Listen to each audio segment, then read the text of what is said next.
Hello, dear students. Welcome to the Bajirao IS Academy. Today, 4th December, and we will discuss the Daily Hindu newspaper analysis. So, in today's session, we have to discuss three important issues for your examination. The number one issue is related to the disability inclusion. Here, we will understand what are the problems faced by the disabled person in India and what are the remedy available and what we can do. Okay, and furthermore, we will shift to the next article discussion where we will discuss the recriminalization of adultery in India. Okay, and you know that the adultery was decriminalized by the Supreme Court in 2018. Name the judgment, please. And furthermore, we will shift to the last article where there is a talk about disinformation because recently World Media Summit was organized and the challenge related to disinformation was highlighted in the era of growing artificial intelligence and the generative AI. So, we will look further. So, without delaying, let's shift to our first article, and it is related to GS paper 2. So, when we talk about the disability, what do you call a disabled person? Whom do you call a disabled person?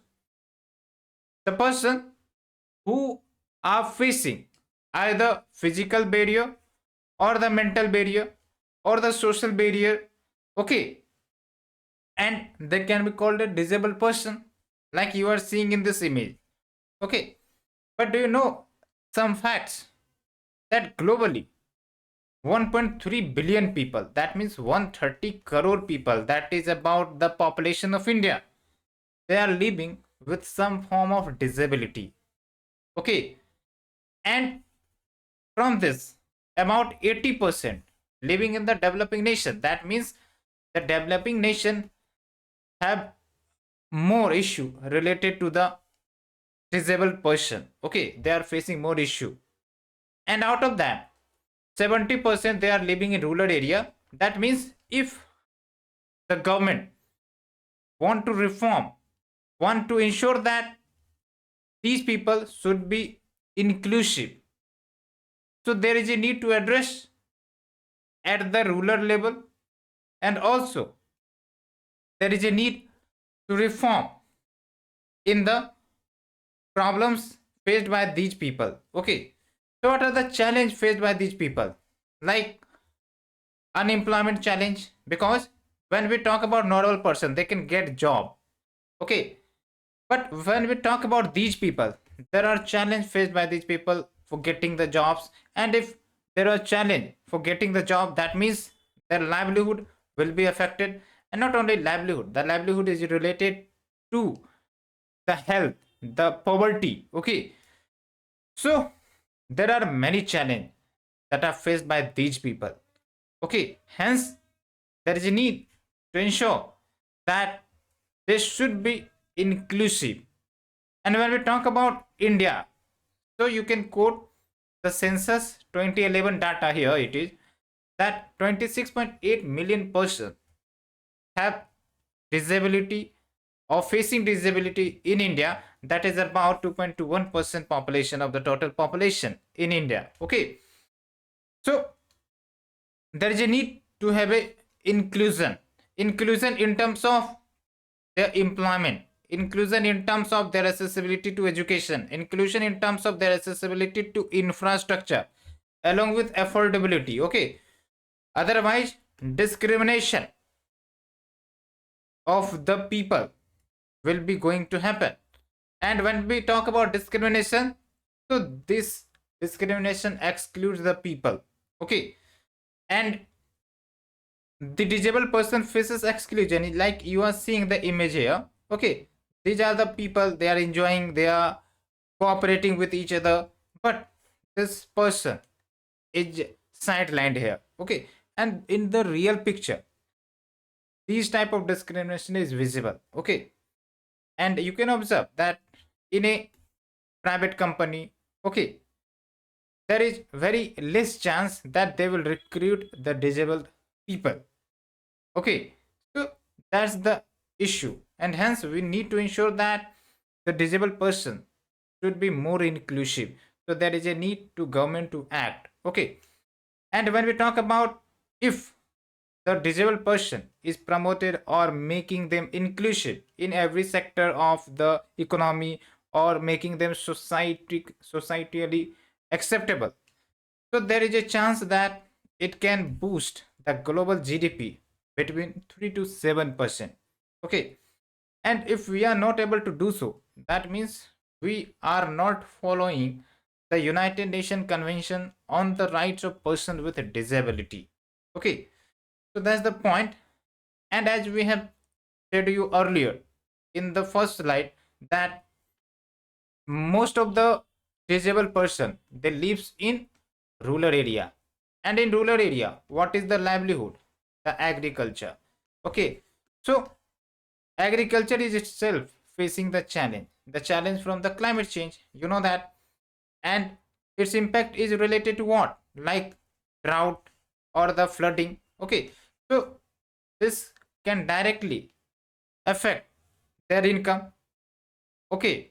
And they're just more vulnerable with the urban population, because the rural population are highly dependent on agriculture, because there are no alternatives of employment except in the primary sector. Okay.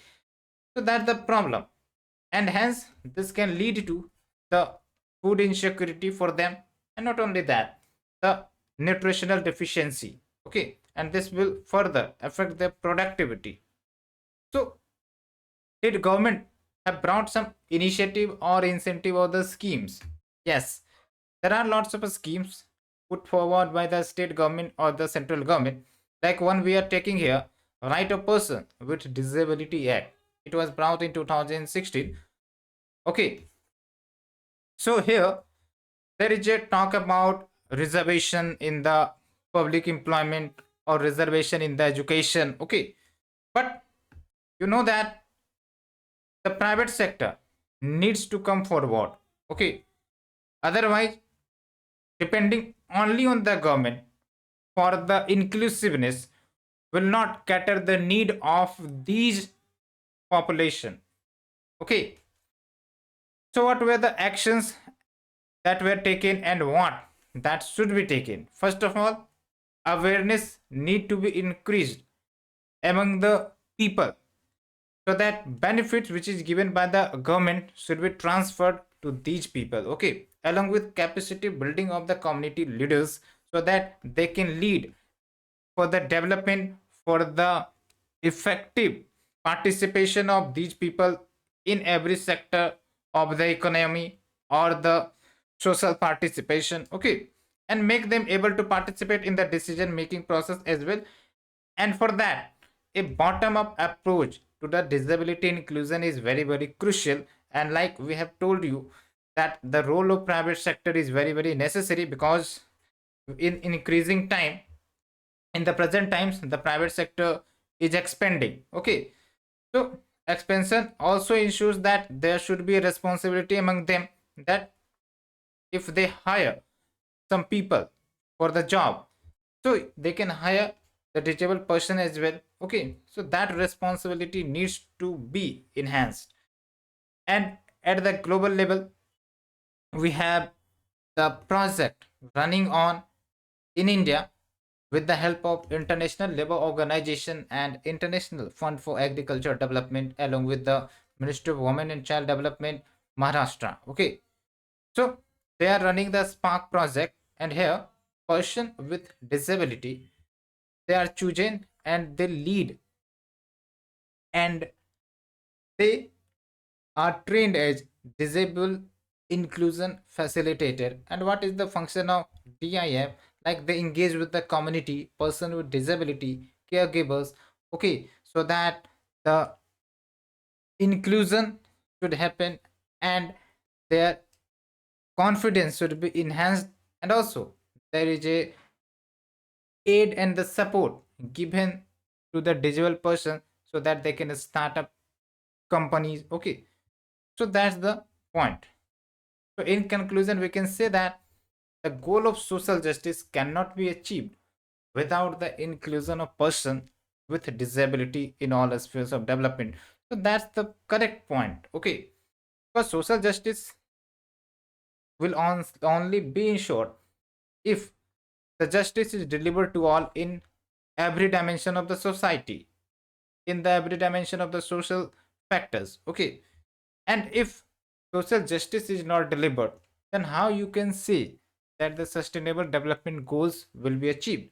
Because in SDG we have like the end of discrimination, there is a talk about removing poverty, there is a talk about removing hunger.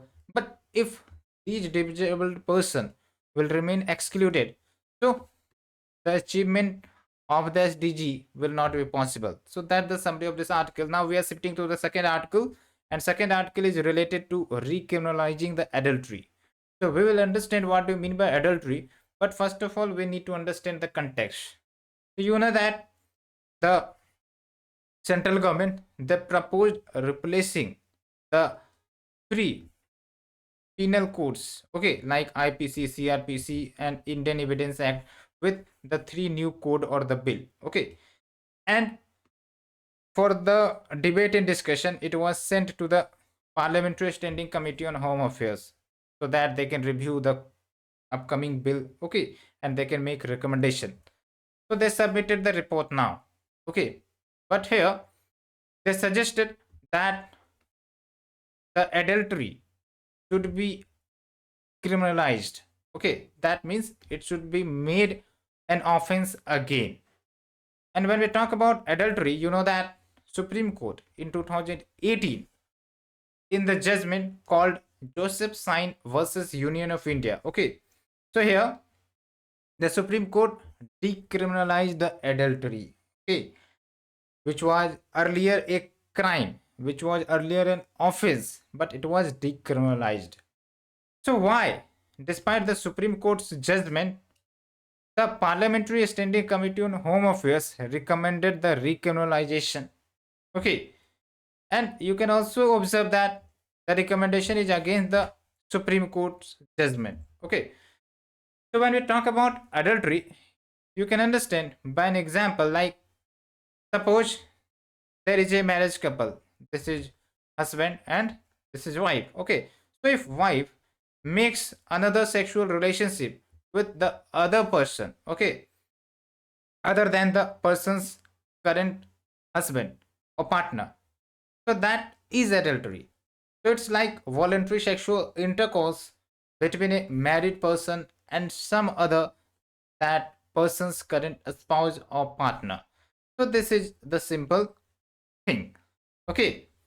And when we talk about the panel's recommendation, that why they suggested the recriminalization, it was like that it is very necessary to safeguard the sanctity of the institution of marriage. Okay, so the first suggestion was that, and the number two was like it should be made as gender neutral rather than decriminalizing it.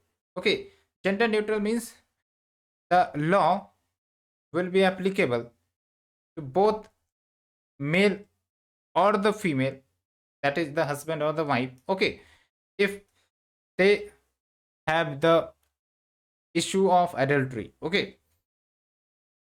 And when we talk about the legislative history of the adultery in India, so you know that IPC, Indian Penal Code, was drafted in the period of Lord Macaulay. And when we talk about Lord Macaulay, you know that this person is also responsible for bringing the English education system in India, okay.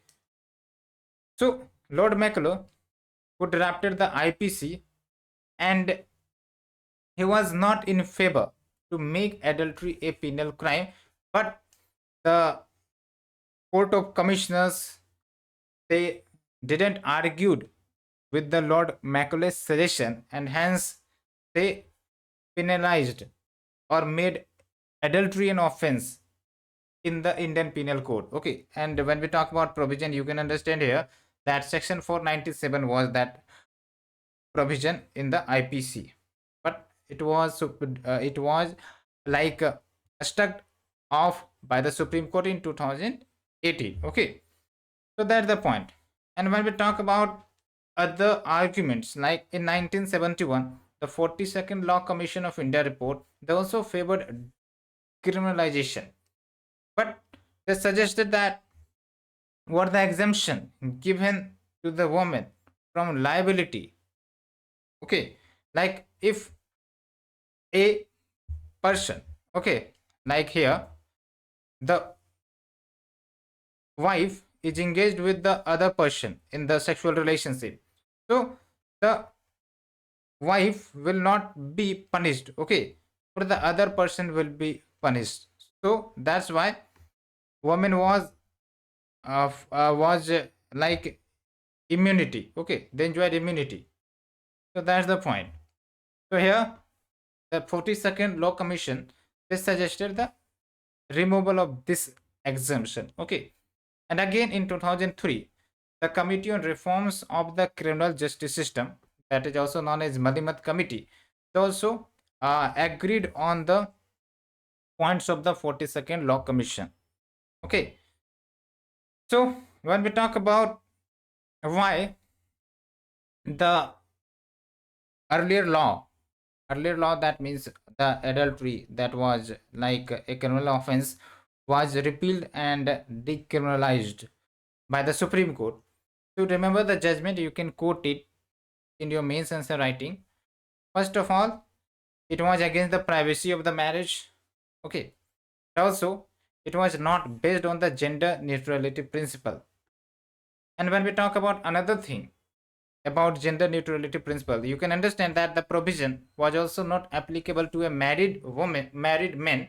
Here it is married man, okay, if he is engaged in the sexual intercourse with an unmarried woman or a widow. So that's the issue, okay.